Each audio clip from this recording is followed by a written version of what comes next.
नमस्कार साथियों, स्वागत है आप सभी का हमारे YouTube चैनल स्मार्ट स्टडी 101 पर एंड मैं हूं दिव्या वर्मा। तो आज की क्लास में नागमती वियोग वर्णन के छठे से लेकर 10वें खंड तक की व्याख्या को कंप्लीट करेंगे। यदि आपने इससे पहले की वीडियो अभी तक नहीं देखी है तो जाकर देख लीजिएगा। क्लास आपको हमारे इसी चैनल पर मिल जाएगी। तो चलिए फिर पढ़ना स्टार्ट करते हैं।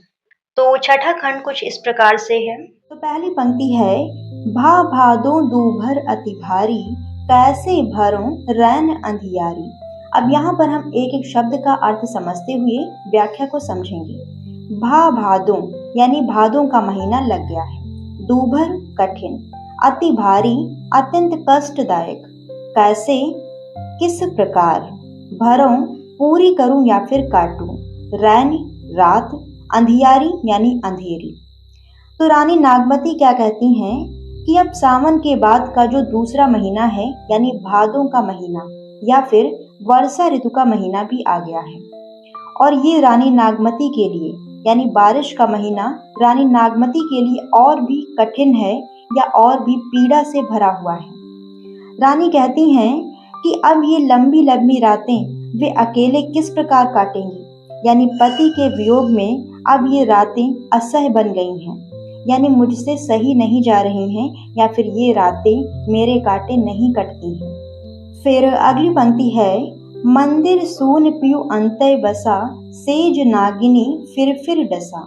मंदिर यानी महल, सून खाली है, पियु पति, अंतय कहीं और, बसा बस गया है, सेज पलंग, नागिनी यानी नागिन, फिर बार बार, डसा डसना।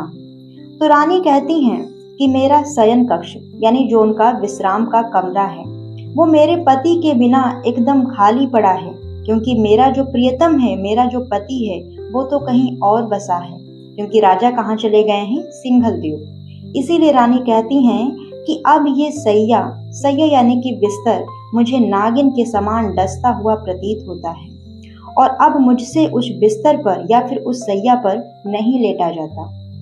फिर अगली पंक्ति है, रहूं अकेली गहे एक पाटी, नैन पसारी मरो ही फाटी। रहूं अकेली यानी अकेली रहकर, गहें पकड़कर, एक पाटी चौकी या फिर खटिया की जो एक पाटी होती है, नैन आंखें, पसारी खोलकर, मरों मर जाऊं, ही हृदय, फाटी फटा जा रहा है। तो रानी नागमती कहती हैं कि अब वे अपने पति के बिना पूरे घर में बिल्कुल अकेली हो गई हैं और खटिया की एक पाटी को पकड़े रहती हैं और दिन भर पूरा समय एक कोने में पड़ी रहती हैं और अपनी आंखों को फैलाकर अपने प्रिय की राह देखते देखते वो थक गई हैं। उनका हृदय पीड़ा से या फिर कष्ट से फटा जा रहा है और वो मृत्यु की कामना कर रही हैं। फिर अगली पंक्ति है, चमक बीज घन गरज तरासा, विरह काल हुई जीव गरासा। चमक यानी चमकना, बीज बिजली, घन बादल, गरज गरज कर, तरासा भयभीत करना, विरह वियोग, काल यानी यमराज, होई हो गया है, जीव जीवन या फिर प्राण, गरासा ग्रसित करना या फिर निगल लेना। तो रानी नागमती कहती हैं कि जब आसमान में बिजली चमकती है और बादल गरजते हैं तो ये दृश्य देखकर मुझे और भी भय लगता है। ये दृश्य मुझे अंदर से भयभीत कर देता है, मुझे डरा देता है और प्रिय के वियोग में ये सब मानो मृत्यु के समान प्रतीत हो रहे हैं। यानी बिजली का चमकना, बादलों का गरजना, जो भी प्राकृतिक दृश्य हैं मुझे मृत्यु के समान प्रतीत हो रहे हैं। यानी रानी को ऐसा लग रहा है कि प्रियतम का वियोग एक दिन मेरे प्राणों को लेकर ही जाएगा। फिर अगली पंक्ति है, बरसे मघा झकोरी झकोरी, मोई दुई नैन चुए जस ओरी। बरसे अर्थात बरस रहे हैं, मघा एक नक्षत्र है, झकोरी झकोरी यानी झकोरों के साथ, मोर यानी मेरा, दुई नैन दोनों नेत्र, चुए बहते हैं, जस ओरी जैसे धार। तो रानी नागमती कहती हैं कि जिस प्रकार मघा नक्षत्र में वर्षा तीव्र झकोरों के साथ हो रही है, यानी जैसे आकाश से जलधारा बह रही हो, वैसे ही प्रियतम के वियोग में मेरी आंखों से आंसुओं की जो धारा है वो भी वैसे ही बह रही है। किस प्रकार से? जैसे मघा नक्षत्र में तीव्र झकोरों के साथ में बारिश होती है। फिर अगली पंक्ति है, धन सूखें भरे भादो माहा, अबहु न आयहि सींचहि नाहा। धन अर्थात शरीर, सूखें सूख रहा है, भरे अर्थात संपन्न, भादो माहा भाद्रपद के महीने में, अबहु अभी तक, ना आए हैं नहीं आए हैं, सींचे यानी सींचने, नाहा पति या फिर स्वामी। तो रानी कहती हैं कि भादों का महीना जहाँ चारों ओर हरियाली और जीवन से भरा होता है, क्योंकि भादों के महीने में बहुत बारिश होती है, तो भादों का महीना जीवन से, हरियाली से, खुशियों से भरा होता है। पर मेरा शरीर पति के वियोग में सूखा जा रहा है, मेरे स्वामी अभी तक लौट कर नहीं आए हैं, इसीलिए मेरा तन, मेरा मन सूखा पड़ा है। फिर अगली पंक्ति है, पूर्वा लाग भूमि जल पूरी, आक जवास भई तस झूरी।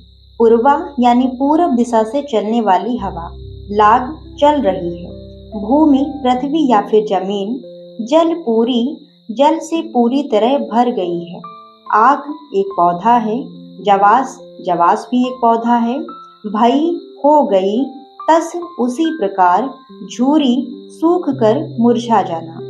तो रानी नागमती कहती हैं कि पुरवैया हवा के चलने से संपूर्ण पृथ्वी जल से भरी हुई है, यानी चारों तरफ हरियाली ही हरियाली है, परंतु मैं मदार और जवास के पौधे की तरह मुरझा गई हूँ या फिर सूख गई हूँ।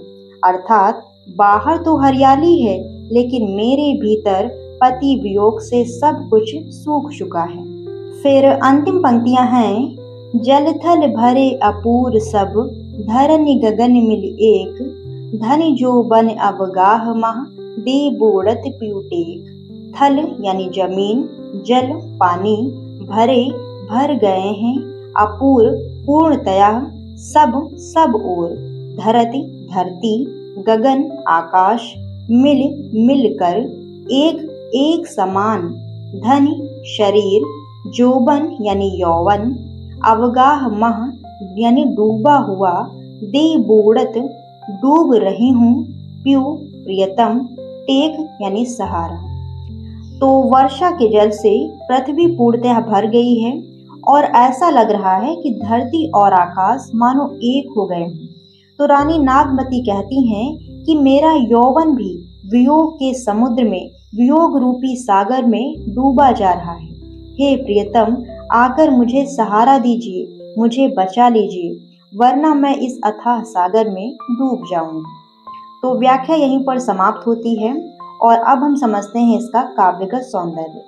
तो भाषा यहाँ पर अवधि है, रस वियोग श्रृंगार है, छंद चौपाई और दोहा है। यदि हम अलंकारों की बात करते हैं तो आपने एक पंक्ति पढ़ी थी, भा भादो दूभर अति भारी, कैसे भरों रैन अंधियारी। यहाँ पर भा अक्षर की पुनरावृत्ति है, अतः यहाँ पर अनुप्रास अलंकार है। एक और पंक्ति थी, मंदिर सून प्यू अंतय बसा, सेज नागिनी फिर डसा।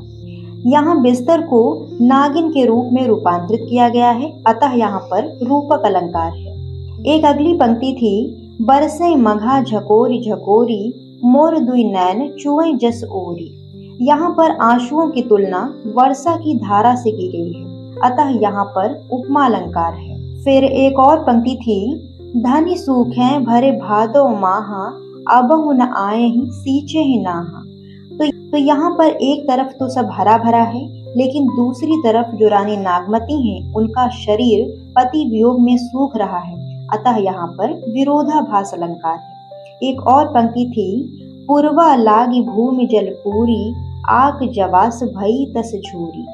तो रानी ने स्वयं की तुलना आक और जवास जैसे सूखे पौधों से की है, अतः यहाँ पर उपमा अलंकार है। और छठा खंड यहाँ पर समाप्त होता है। अब हम बात करते हैं सातवें खंड की। तो पहली पंक्ति है, लाग कुंवर नीर जग घटा, अबहु आओ कंत तन लटा। अब यहाँ पर हम एक एक शब्द का अर्थ समझते हुए इसकी व्याख्या को कंप्लीट करेंगे। लाग अर्थात लग गया है, कुंवर यानी अश्विन मास, नीर जल जग संसार से घटा कम हो गया है। अबहुँ आओ अभी भी आ जाओ, कंत यानी पति, तन शरीर लटा सूख गया है। तो रानी नागमती अपने पति को याद करते हुए कह रही हैं कि अब अश्विन मास यानी कुंवार का महीना भी आरंभ हो गया है। वर्षा ऋतु बीत रही है और जल भी धीरे धीरे घटता जा रहा है, अर्थात जो समय है वो बदलता जा रहा है। परंतु हे प्रियतम, आप अभी भी लौट कर नहीं आए हैं। आपके वियोग में मेरा शरीर अत्यंत क्षीण हो गया है, मानो लता की तरह सूख कर झूल रहा हो। फिर अगली पंक्ति है, तो ही देखे पियु पालू ही कया, उतरा चीतु बहुरी करु मया। तो ही यानी तुम्हें, देखे देखने से, पियु यानी प्रियतम, पलू है जीवित रहता है, कया शरीर, उतरा यानी उतर गया है या फिर क्षीण हो गया है, चीतु चित्त या फिर मन, बहुरी फिर से, करु मया कृपा करो। तो रानी नागमती कहती हैं कि हे प्रियतम, तुम्हारे दर्शन मात्र से मेरे तन मन की सारी व्यथा, सारी पीड़ा दूर हो जाती है। जो मन अभी तुम्हारे विरह से व्याकुल है, अशांत है, वह तुम्हें देखकर दोबारा से शांत हो जाता है और प्रेम में डूब जाता है। अर्थात प्रिय के मिलन में सारी पीड़ा स्वतः ही मिट जाती है। इसीलिए हे स्वामी, मुझ पर दया करो। फिर अगली पंक्ति है, चित्रा मित्र मीन घर आवा, पपीहा पीयू पुकारत पावा। चित्रा जो कि एक नक्षत्र है, मित्र यानी सूर्य, मीन घर आवा मीन राशि में आ गया है, पपीहा जो कि एक पक्षी है, पीयू पुकारत पीयू पीयू की पुकार कर रहा है, पावा यानी पाया गया है या फिर देखा गया है। तो रानी नागमती कहती हैं, अब तो समय बदल चुका है, सूर्य भी मीन राशि में पहुंच गया है, यानी ऋतु परिवर्तन हो रहा है। पपीहा भी अपने प्रिय को पुकार रहा है, पीयू पीयू की आवाज में उसकी जो तड़प है वो दिखाई दे रही है। हे प्रिय, जब पपीहा तक अपने साथी के लिए व्याकुल है जो कि एक पक्षी है, तो ये सोचो कि तुम्हारे वियोग में मैं किस तरह से तड़प रही हूँ। फिर अगली पंक्ति है, उआ अगस्त हस्ति घन गाजा, तुरय पलान चढ़े रन राजा। उआ यानी उदय हुआ, अगस्त जो कि एक नक्षत्र है, हस्ती हाथी, घन गाजा बादलों का गड़गड़ाना, तुरय घोड़े, पलानी सेना या फिर पलटन, चढ़े यानी सवार होकर, रन युद्ध भूमि, राजा यानी कि राजा। तो रानी नागमती कहती हैं कि अगस्त तारा उदय हो गया है, हाथियों की चिंगाड़ और बादलों की गड़गड़ाहट से आकाश गूंज रहा है, युद्ध के नगाड़े और तुरहियां बज रही हैं, राजा अपने घोड़े पर सवार होकर अपने सैन्य दल के साथ युद्ध भूमि में उतर पड़े हैं। इस पंक्ति में ये दिखाया गया है कि चारों तरफ गति है, जीवन अपनी गति से आगे बढ़ रहा है, ऋतुएं बदल रही हैं, युद्ध हो रहे हैं, बादल गरज रहे हैं, लेकिन रानी नागमती के लिए समय ठहर गया है, क्योंकि उनका प्रिय, उनके पति उनके साथ में नहीं है। फिर अगली पंक्ति है, स्वाति बूंद चातक मुख परे, समुद्र सीप मोती सब भरे। स्वाति बूंद यानी स्वाति नक्षत्र में गिरने वाली वर्षा की बूंद, चातक जो कि एक पक्षी है, मुख परे मुख में गिरती है, समुद्र अर्थात समुद्र, सीप जो कि एक समुद्री जीव है, मोती यानी कि मोती, सब भरे सब भर गए हैं। इस पंक्ति में ये कहा गया है कि स्वाति नक्षत्र में गिरने वाली जो वर्षा की बूंदें हैं, जब वो चातक के मुंह में गिरती हैं तो उसकी प्यास बुझ जाती है, यानी कि वो तृप्त हो जाता है। वही स्वाति नक्षत्र की बूंद जब समुद्री सीप में गिरती है तो वो मोतियों से भर जाती है या फिर उससे मोती उत्पन्न हो जाते हैं। तो यहाँ पर कवि का आशय ये है कि प्रकृति का प्रत्येक प्राणी अपने प्रिय तत्व की प्राप्ति से तृप्त हो रहा है, लेकिन रानी नागमती कहती हैं कि जब सबको अपना अपना प्रिय मिल रहा है तो फिर मैं ही क्यों अपने प्रिय से वंचित हूँ, मेरी ही प्यास क्यों अधूरी है। फिर अगली पंक्ति है, सरवर संवरि हंस चली आए, सारस पुलरहि खंजन दिखाए। सरवर यानी कि सरोवर या फिर तालाब, संवर सजगर, हंस जो कि ये पक्षी है, चली आए चले आ रहे हैं, सारस ये भी एक पक्षी है। कुलरही कलरव कर रहे हैं या फिर बोल रहे हैं। खंजन ये भी एक पक्षी है, दिखाए यानी दिखा रहे हैं। तो प्रकृति के इस दृश्य में कवि कहते हैं कि सरोवर अब सुंदरता से भर उठे हैं, उसमें कमल खिल रहे हैं और हंस पक्षी झुंड बनाकर उसमें चले आ रहे हैं। सारस पक्षी मधुर स्वरों में बोल रहे हैं और खंजन पक्षी अपनी अदाओं से मन को मोह रहे हैं। यहाँ पर पूरा वातावरण आनंद, प्रेम और मिलन का आभास कराता है। परंतु रानी नागमती के लिए ये सब विरह को और भी तीव्र करने वाला है। वह सोचती हैं कि जब चारों ओर के जीव जंतु, पशु पक्षी अपने अपने प्रिय के साथ में हैं और आनंदित हो रहे हैं, तब मैं ही क्यों अपने प्रिय से वंचित रह गई हूँ। मेरे लिए यह शोभा केवल विरह को बढ़ाने वाली है। फिर अगली पंक्ति है, भा परगास बांस बन फूले, कंत न फिरे विदेश ही भूले। भा यानी हो गया है, परगास प्रकाश या फिर दिन, बांस बन फूले बांस के जंगल फूल गए हैं, उनमें फूल आ गए हैं। कंत यानी कि प्रिय, ना फिरे नहीं लौटे हैं, विदेश ही विदेश से, भूले भुला दिए हैं या फिर भूल गए हैं। तो रानी नागमती कहती हैं कि अब दिन निकल आया है, चारों तरफ प्रकाश हो गया है, चारों ओर उजाला छा गया है। बांस के वन फूलों से लद गए हैं, उनमें भी फूल भर आए हैं।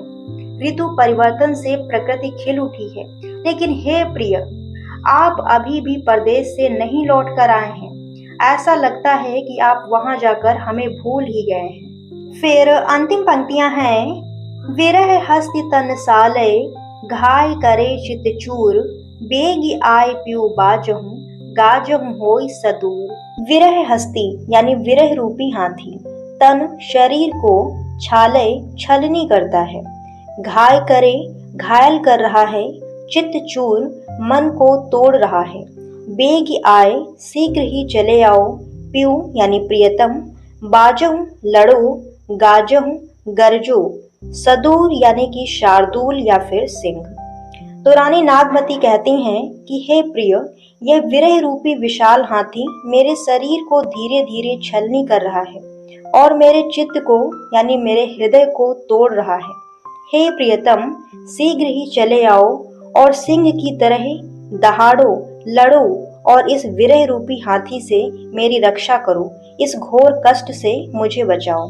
तो व्याख्या यहीं पर समाप्त होती है और अब हम समझते हैं इसका काव्यगत सौंदर्य। तो भाषा यहाँ पर अवधि है, रस वियोग श्रृंगार है, छंद चौपाई और दोहा है।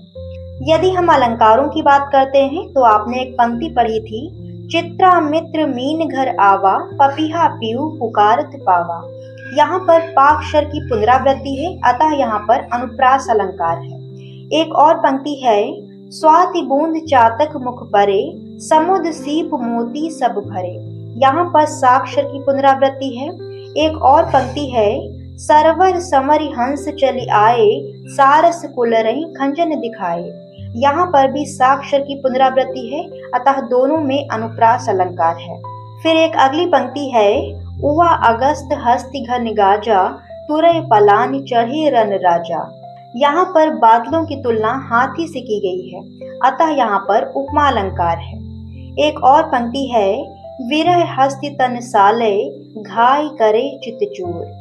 यहाँ पर विरह को हाथी का रूप दिया गया है और विरह के प्रहार से मन का चूर होना दिखाया गया है, अतः यहाँ पर रूपक और अतिशयोक्ति दोनों अलंकार हैं। तो 7वां खंड यहाँ पर समाप्त होता है और अब हम बात करते हैं 8वें खंड की। पहली पंक्ति है, कार्तिक शरद चंद उजियारी, जल शीतल हो विरह जारी। अब यहाँ पर हम एक एक शब्द का अर्थ समझते हुए व्याख्या को कंप्लीट करेंगे। कार्तिक यानी कार्तिक का महीना, शरद शरद ऋतु, चंद चांद, उजियारी यानी उजाला या फिर प्रकाश, जग संसार, शीतल यानी ठंडक भरा, हौं अर्थात मैं, विरह विरह के कारण, जारी जली जाती हूँ। तो रानी नागमती कहती हैं कि कार्तिक के महीने की शरद पूर्णिमा की रात्रि है। चांद अपनी उजली चांदनी चारों तरफ बिखेर रहा है, जिससे कि सारा संसार शीतल और सुखद अनुभव कर रहा है। परंतु चारों ओर फैली ठंडक और शांति के बावजूद मैं अपने प्रियतम के विरह में जल रही हूँ या फिर तप रही हूँ। अर्थात शरद ऋतु की शीतल चांदनी भी नायिका के लिए दुख का कारण बन गई है, क्योंकि उसकी जो पीड़ा है वो अपने पति के वियोग में बढ़ती जा रही है। फिर अगली पंक्ति है, 14 करा चांद पर गासा, जन्म जरे सब धरती आकाशा। 14 करा, 14 कलाओं से परिपूर्ण चांद यानी चंद्रमा, पर गासा प्रकाशित हुआ या फिर निकला, जन्म यानी मानो, जरे जल उठे, सब यानी सभी, धरती अर्थात धरती, आकाशा यानी आकाश। तो रानी नागमती कहती हैं कि पूर्णिमा के दिन चांद अपनी 14 कलाओं से परिपूर्ण तेजी से आकाश में प्रकाशित हो रहा है या फिर चमक रहा है। उसके उज्जवल प्रकाश से ऐसा प्रतीत होता है मानो संपूर्ण पृथ्वी और आकाश अग्नि से जल उठे। तो भाव यह है कि जब मन में शांति हो तो वही प्रकाश शीतल और सुखद लगता है, परंतु जब मन विरह से व्याकुल हो तो वही प्रकाश जलन और पीड़ा का कारण बन जाता है। फिर अगली पंक्ति है, तन मन सेज जरे अगिताहु, सब कहाँ चंद भयो मोहि राहु। तन यानी शरीर, मन हृदय, सेज यानी शैया या फिर बिस्तर, जरे जल रहा है, अगिताहु अग्नि की तरह या फिर अग्नि की जलन से, सब कहाँ सबको, चंद चंद्रमा, भयो हो गया है, मोहि यानी मुझे, राहु, राहु एक ग्रह है जो कि अशुभ माना जाता है। तो रानी नागमती कहती हैं कि मेरा तन, मन और मेरी सैया यानी जो बिस्तर है, ये सब मुझे अग्नि के समान जलते हुए प्रतीत हो रहे हैं। जिस चंद्रमा को देखकर संसार शीतलता और शांति का अनुभव करता है, वही चांद मुझे भयानक राहु के समान प्रतीत हो रहा है। फिर अगली पंक्ति है, चहु खंड लागे अंधियारा, जौ घर नाही कंत पियारा। चहु खंड यानी चारों खंड, सभी दिशाओं में, लागे यानी प्रतीत होता है, अंधियारा अंधकार, जौ यानी यदि, घर यानी आवास, नाही नहीं, कंत यानी प्रियतम, प्यारा अर्थात प्यारा। तो रानी नागमती कहती हैं कि यदि मेरे घर में मेरे प्रिय पति उपस्थित नहीं है तो मुझे पूरा संसार या चारों दिशाओं में मुझे अंधेरा ही अंधेरा दिखाई देता है। यहाँ पर कवि ये बताना चाह रहे हैं कि प्रियतम की अनुपस्थिति में बाहरी जगत की सुंदरता, प्रकाश और आनंद सभी व्यर्थ हो जाते हैं। नायिका के लिए उसके जीवन का वास्तविक प्रकाश क्या है? उसका प्रियतम यानी उसका पति। फिर अगली पंक्ति है, अबहु निठुर आओ एहि बारा, परब दीवारी होई संसारा। अबहु यानी अभी भी, निठुर यानी कठोर हृदय वाला, आओ लौट आओ, एहि बारा अर्थात इसी बार, इसी अवसर पर, परब यानी त्योहार, देवारी यानी दिवाली, दीपावली, होई हो गया है, संसारा यानी संपूर्ण संसार।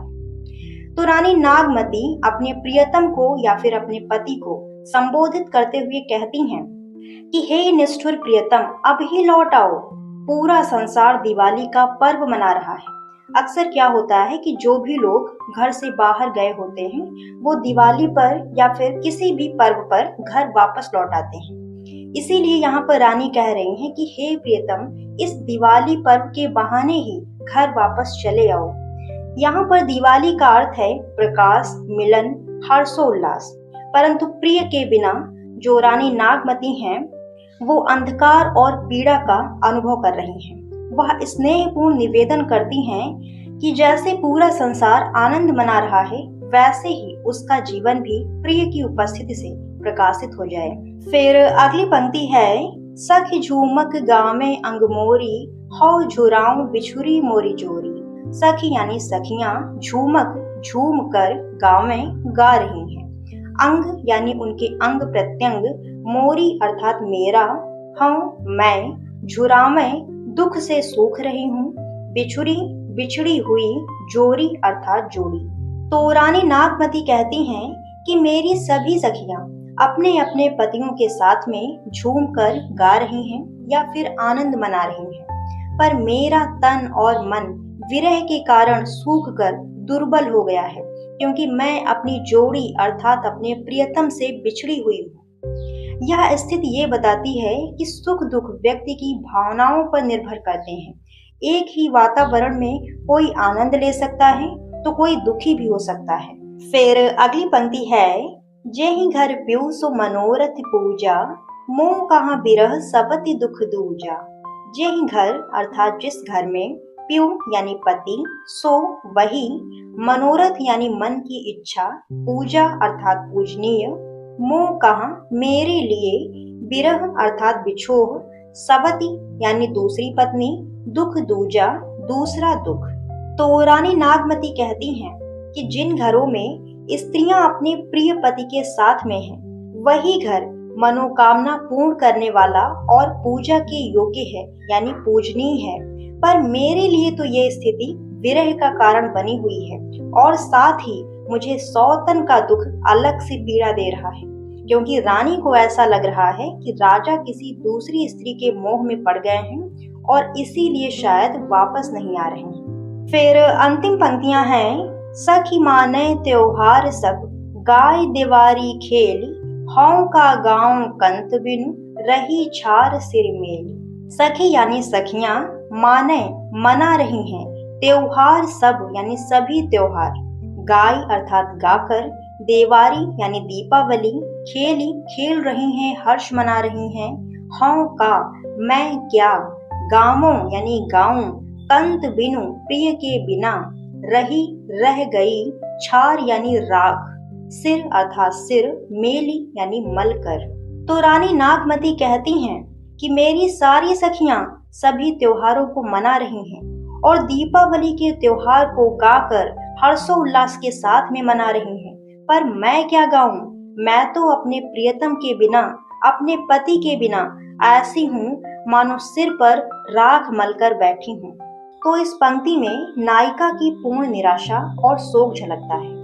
दीपावली का उल्लास, गीत संगीत और उत्सव उसके लिए सभी अर्थहीन हो चुके हैं। जहाँ सभी लोग सज धज कर गीत गा रहे हैं, वहीं वह प्रिय के बिना स्वयं को शमशान वातावरण में बैठी हुई अनुभव करती है। तो व्याख्या यहीं पर समाप्त होती है और अब हम समझते हैं इसका काव्यगत सौंदर्य। तो भाषा यहाँ पर अवधि है, रस वियोग श्रृंगार है, छंद चौपाई और दोहा है।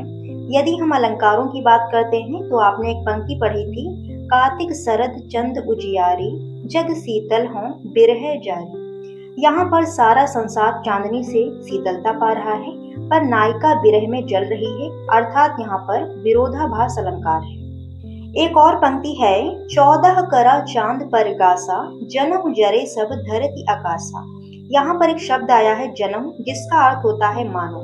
इस पूरी पंक्ति का भावार्थ ये है कि चांद की अधिक चमक से ऐसा प्रतीत हो रहा है मानो धरती आकाश जल उठे हों, इसीलिए यहाँ पर उत्प्रेक्षा अलंकार है।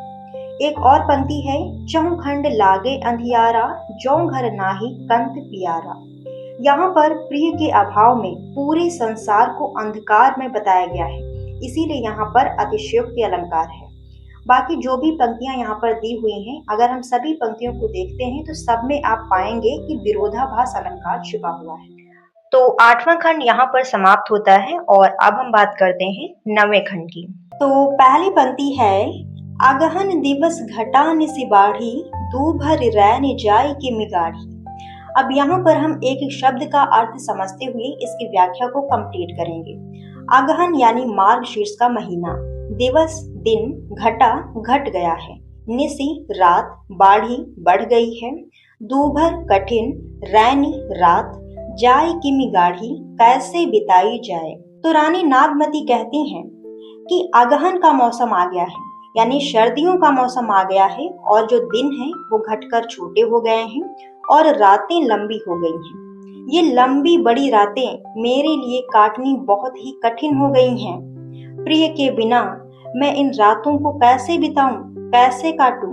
इस तरह इस गाढ़ी यानी कि लंबी रातों को मैं कैसे सहन करूं? फिर अगली पंक्ति है, अब यही बिरह दिवस भा राती, जरों बिरह जस दीपक बाती। अब यानी अब तो, यही विरह यानी वियोग, दिवस दिन, भा हो गया है, राती रात, जरों जलती हूँ, जस जैसे, दीपक यानी दिया, बाती दीपक की जो बाती होती है। तो रानी नागमती कहती हैं कि अब तो मेरे लिए हर दिन और हर रात विरह ही बन गए हैं। चाहे दिन हो चाहे रात, सब वियोग के बोझ से भरे हैं। मैं तो ऐसे जल रही हूँ जैसे दीपक की बाती निरंतर जलकर समाप्त हो जाती है। यानी जिस प्रकार से दीपक की बाती जलते जलते खुद को एक दिन समाप्त कर लेती है और प्रकाश देती रहती है, उसी तरह नागमती भी अपने प्रिय के वियोग में लगातार जलती हैं और क्षीण होती जा रही हैं, यानी खत्म होती जा रही हैं। फिर अगली पंक्ति है, कांपे हिया जनावे सीयू, तो पै जाय होय संग पीयू।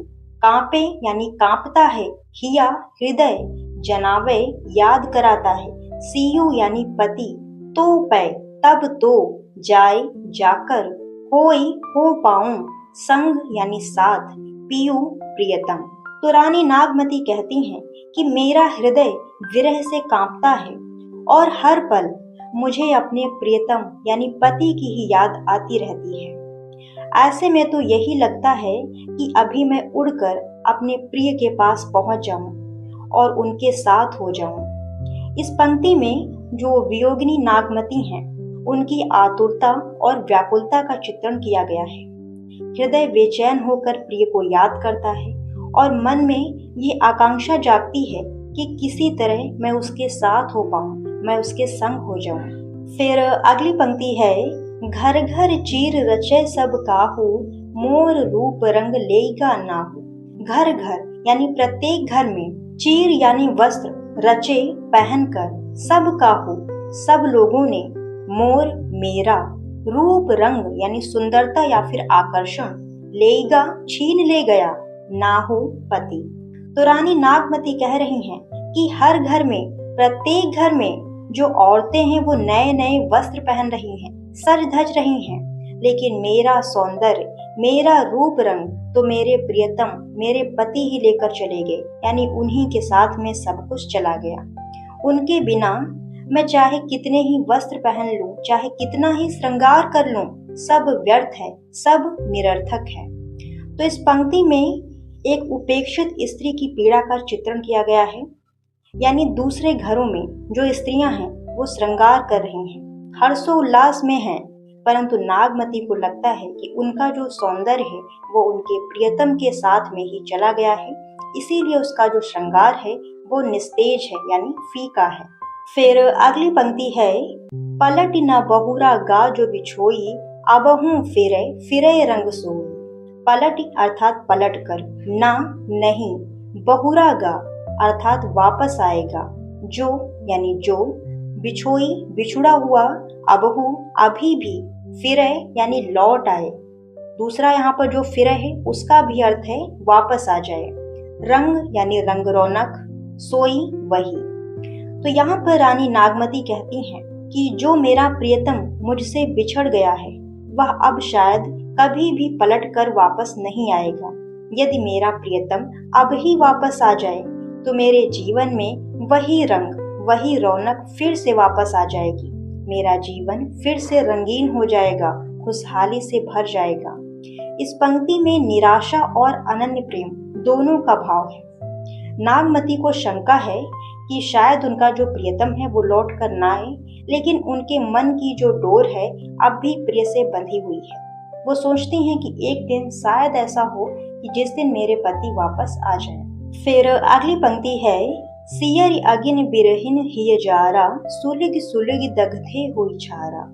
सियर यानी सर्दियों की, अगिन आग, बिरहिन यानी विरहणी, हिय हृदय, जारा जला डाला, सुलग सुलग यानी जलते हुए, सुलगते हुए, दग्धे जलकर, होई हो गया है, छारा यानी राख। तो रानी नागमती कहती हैं कि जैसे सर्दियों की आग सब कुछ जलाकर राख कर देती है, वैसे ही यह विरह की अग्नि मेरे हृदय को जला रही है। मैं बार बार सुलगती हूँ और जलते जलते राख हुई जा रही हूँ। तो यहाँ पर विरह पीड़ा को अग्नि की उपमा दी गई है। सर्दी की रातों में लोग अपने शरीर को आग से तपाते हैं, वही आग यहाँ पर रानी नागमती के लिए विरह की ज्वाला बन गई है, जो उसके हृदय को और उसके जीवन को भस्म कर रही है। फिर अगली पंक्ति है, यह दुख दगध न जाने कंतु, जोवन जन्म करे भस्मंतु। यह दुख यानी यह पीड़ा, दगध जल कर नष्ट होना, ना जाने नहीं जानता है, कंतु प्रियतम, जोवन अर्थात यौवन, जन्म जीवन, करे कर देता है, भस्मंतु यानी भस्म या फिर राख। तो रानी नागमती कहती हैं कि मेरा प्रिय इस दुख को नहीं जानता है कि मैं किस तरह से विरह अग्नि में जल रही हूँ। यह वियोग मेरे यौवन और मेरे समस्त जीवन को भस्म किए डाल रहा है। यानी रानी नागमती को लगता है कि उनका जो प्रिय है उनकी यातना से, उनके दुख से अनजान है, जबकि वियोग की अग्नि उसकी सारी काया को, उसके रूप रंग को, उसके यौवन को, उसके जीवन को जला रही है। फिर अंतिम पंक्तियां हैं, प्यू सो कहो संदेशड़ा, हे भौरा हे काग, सोधन बिरह जरिमुई, तेहि का धुआं हम लाग। प्यू सो अर्थात प्रिय से, कहो कहो या फिर सुना दो, संदेशड़ा यानी संदेश, हे भौरा हे भौरे, हे काग हे कौवे, सो अर्थात वही, धनी स्त्री, विरह विरह के कारण, जरिमुई जल कर मर गई, तेहि का उसी का, धुआं अर्थात धुआं, हम लाग हमें लग गया है या फिर हमें छू रहा है। तो रानी नागमती कहती हैं कि हे भौरे हे कौवे, तुम मेरे पति से जाकर मेरा एक छोटा सा संदेश कह देना कि तुम्हारी जो पत्नी है अर्थात मैं, विरह की अग्नि में जलकर मर गई है और उसी का जो काला धुआं है वो मेरे लग गया है, जिससे मैं काला हो गया हूँ। क्योंकि भौरा और कौवा दोनों कैसे होते हैं? काले होते हैं। तो वही चीज यहाँ पर जो रानी नागमती है वो भौरे और कौवे के द्वारा अपने पति के पास में अपना संदेश पहुंचा रही हैं कि तुम्हारी जो पत्नी है वो जलकर मर गई हैं, भस्म हो गई हैं, और उसी का जो काला धुआं है वो मेरे लग गया है, जिससे मैं काला हो गया हूँ। तो व्याख्या यहाँ पर समाप्त होती है और अब हम समझते हैं इसका काव्यगत सौंदर्य। भाषा यहाँ पर अवधि है, रस वियोग श्रृंगार है, छंद चौपाई और दोहा है। यदि हम अलंकारों की बात करते हैं तो आपने एक पंक्ति पढ़ी थी, अब यही विरह दिवस भाराती, जरों विरह जस दीपक बाती। यहाँ पर रानी नागमती ने अपने जलने की तुलना दीपक की बाती से की है, इसीलिए यहाँ पर उपमा अलंकार है। एक और पंक्ति है, पलट न बहुरा गाज बिछोई, अबहु फिरे फिरे रंग सोई। अगली पंक्ति, सियरि अगिनि बिरहिन हिय जारा, सुलुग सुलुग दगथे हुई छारा। दोनों पंक्तियों में शब्दों की पुनरावृत्ति है, अर्थात यहाँ पर अनुप्रास अलंकार है। एक और पंक्ति है, प्यू सो कहो संदेशड़ा, हे भौरा हे काग। यहाँ पर भौरे और कौवे से संदेश वाहक का कार्य कराया गया है, इसीलिए यहाँ पर मानवीकरण अलंकार है। तो नवा खंड यहाँ पर समाप्त होता है और अब हम बात करते हैं 10वें खंड की। पूस जाड़ थर थर तन कांपा, सूरज जाय लंका दिस चांपा। पूस यानी पौष का महीना, जाड़ सर्दी, थर थर यानी कपकपाना, तन यानी शरीर, कांपा कांप उठा, सूरज यानी सूरज, जाय चला गया है या फिर ढल गया है, लंका दिसी यानी लंका दिशा की ओर अर्थात दक्षिण दिशा, चांपा यानी अस्त हो गया है। तो रानी नागमती अपने विरह दुख को प्रकट करते हुए कह रही हैं कि पौष का महीना भी आ गया है और भीषण ठंडक पड़ रही है। सर्दी के कारण उनका जो शरीर है वो थरथराहट के साथ कांप रहा है। जो सूर्य है वो लंका दिशा की ओर अर्थात दक्षिण दिशा में जाकर अस्त हो गया है, क्योंकि लंका भारत के दक्षिण में पड़ती है। और यहाँ पर कहने का तात्पर्य यह है कि दिन ढल चुका है, अब रात आने वाली है और ठंड के साथ ही साथ जो विरह की पीड़ा है वो और भी गहरी हो जाएगी। फिर अगली पंक्ति है, विरह बाढ़ दारुण भासियो, कपि कपि मरो लेई हर जीव। विरह यानी बिछोह, बाढ़ अत्यधिक बढ़ जाना, दारुण यानी भयानक या फिर कठोर, भा हो गया है, सियु यानी शीत ऋतु, कपि कपि बार बार कपकपाते हुए, मरऊं मरती हूँ, लेई हरि हरण कर लेगा, जीऊ मेरा जीवन। तो रानी नागमती कहती हैं कि विरह की पीड़ा मेरे लिए बाढ़ की तरह बढ़ती ही जा रही है। यह शीत ऋतु का मौसम मेरे लिए इतना भयानक और असहनीय हो गया है कि काटे नहीं कटता। मैं बार बार कांपते हुए मर रही हूँ। ऐसा लग रहा है कि यह भीषण ठंडक अब मेरे प्राणों को ही हर लेगी, यानी मेरे प्राण ही निकल जाएंगे। फिर अगली पंक्ति है, कंत कहाँ लागो ओहिहियरे, पथ अपार सूझ नहीं नियरे। कंत यानी प्रियतम या फिर पति, कहाँ यानी कहाँ तक या फिर किस ओर, लागों लगाऊं, ओही यानी उसके, हियरे हृदय में, पथ अर्थात रास्ता, अपार जिसका कोई पार ना हो यानी बहुत बड़ा, सूझ दिखाई देना, नहीं यानी नहीं, नियरे निकट या फिर पास। तो रानी नागमती कहती हैं कि हे मेरे प्रियतम, तुम कहाँ हो जो मैं आकर तुम्हारे हृदय से लग जाऊं। तुम्हारे पास आने का जो मार्ग है वो अत्यंत कठिन और लंबा है, जिसका कोई अंत ही नहीं है। तुमसे मिलने का, तुम्हारे पास आने का मुझे कोई उपाय ही नहीं सूझता। अर्थात प्रिय से मिलने का जो मार्ग है वो रानी के लिए असंभव और कठिन प्रतीत होता है। मार्ग बहुत दूर और असंख्य बाधाओं से भरा है। इसी कारण वह असहाय होकर कह रहे हैं कि हे मेरे प्रियतम, मैं तुम्हें अपने हृदय से या अपने गले से कैसे लगाऊं। फिर अगली पंक्ति है, सौर सपेती आवे जूड़ी, जानहु सेज हिमंचल बूढ़ी। सौर यानी चादर, सपेती अर्थात सफेद, आवे आती है, जूड़ी यानी ठंडक या फिर बुखार, जानहु समझो, सेज यानी पलंग या फिर बिस्तर, हिमंचल बर्फ का पर्वत या फिर हिमालय, बूढ़ी डूब गई।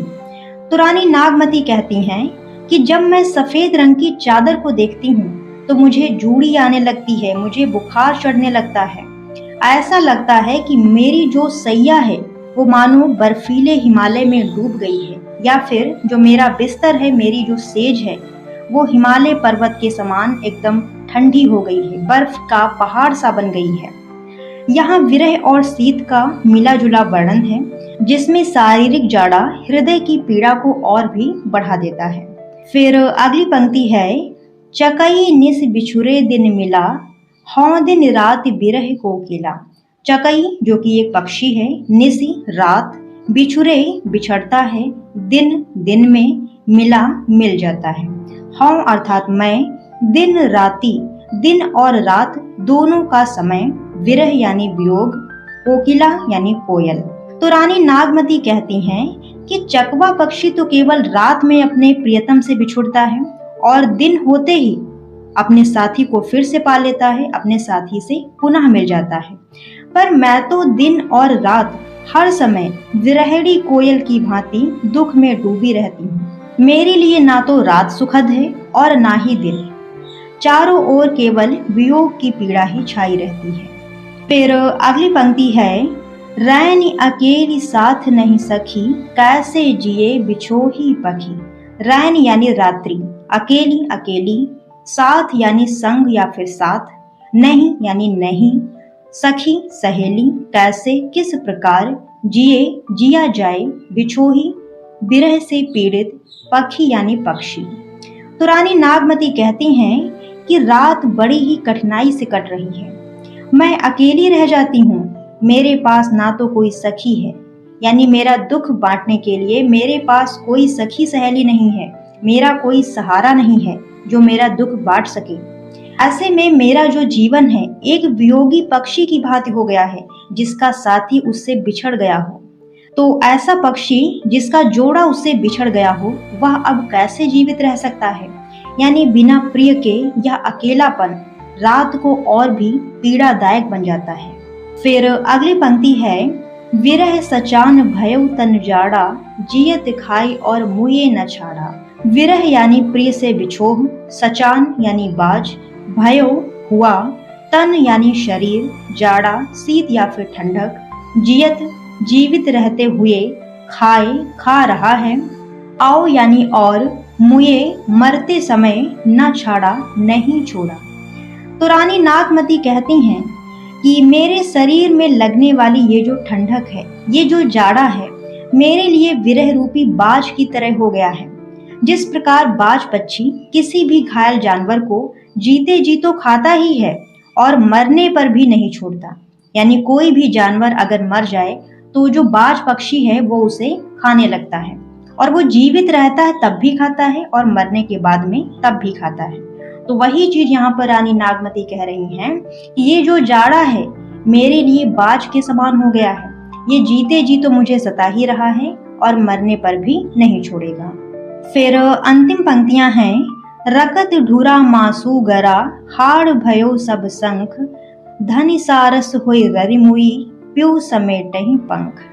रकत यानी रक्त या फिर खून, ढुरा जमाओ, मासू यानी मांस, गरा गल गया है, हाड़ अर्थात हड्डी, भयो हो गया है, सब यानी सभी कुछ, संख अर्थात कंकाल, धनी स्त्री, सारस अर्थात सारस पक्षी, होई हो गई, ररी मुई अर्थात चिल्ला चिल्ला कर मर गई, पियू प्रियतम, समेटहि समेट लो या फिर इकट्ठा कर लो, पंख यानी कि पंख, यहाँ पर हम पंख को मिट्टी के रूप में भी ले सकते हैं। तो रानी नागमती कहती हैं कि हे प्रियतम, तुम्हारे वियोग से मेरे शरीर का सारा रक्त यानी खून जम गया है, मांस गलकर नष्ट हो गया है और केवल हड्डियों का कंकाल मात्र ही रह गया है। मेरी दशा अब सारस पक्षी की भांति हो गई। तो सारस पक्षी के बारे में कहा जाता है कि यदि उसका एक साथी मर जाए तो वो बहुत रोता चिल्लाता है और अपनी जोड़ी के बिछड़ने का दुख सहन नहीं कर पाता है और उसी क्षण अपने प्राणों को त्याग देता है। उसी तरह मैं भी विलाप करते करते अपने प्राणों को त्याग रही हूँ। तो रानी नागमती यहाँ पर अपनी तुलना सारस पक्षी के जोड़े से करते हुए कहती हैं कि मैं भी उसी तरह विलाप करते करते अपने प्राणों को त्याग रही हूँ। तो हे प्रियतम, अब आकर मेरे पंखों को यानी मिट्टी को समेट लो। तो व्याख्या यहाँ पर समाप्त हो जाती है और अब हम समझते हैं इसका काव्यगत सौंदर्य। तो भाषा यहाँ पर अवधि है, रस वियोग श्रृंगार है, छंद चौपाई और दोहा है। यदि हम अलंकारों की बात करते हैं तो आपने एक पंक्ति पढ़ी थी, पूस जाड़ थर थर तन कांपा सुरुज जाए लंका दिस चांपा। इस पंक्ति में था वर्ण की पुनरावृत्ति है, अर्थात यहाँ पर अनुप्रास अलंकार रहेगा। एक और पंक्ति है, विरह बाढ़ दारुण भासियो कापी कापी मरो ले हर जियो। यहाँ पर विरह को बाढ़ का रूप दिया गया है, इसीलिए यहाँ पर रूपक अलंकार है। एक और पंक्ति है, सौर सपेती आवै जूड़ी जानहु सेज हिमंचल बूढ़ी। इस पंक्ति में उत्प्रेक्षा अलंकार है। तो आज की क्लास में नागमती वियोग वर्णन के छठे से लेकर 10वें खंड तक की व्याख्या को कंप्लीट किया है और आगे की व्याख्या देखने के लिए हमारी वीडियो को लाइक, शेयर और चैनल को सब्सक्राइब जरूर कीजिएगा। धन्यवाद साथियों, जय हिंद।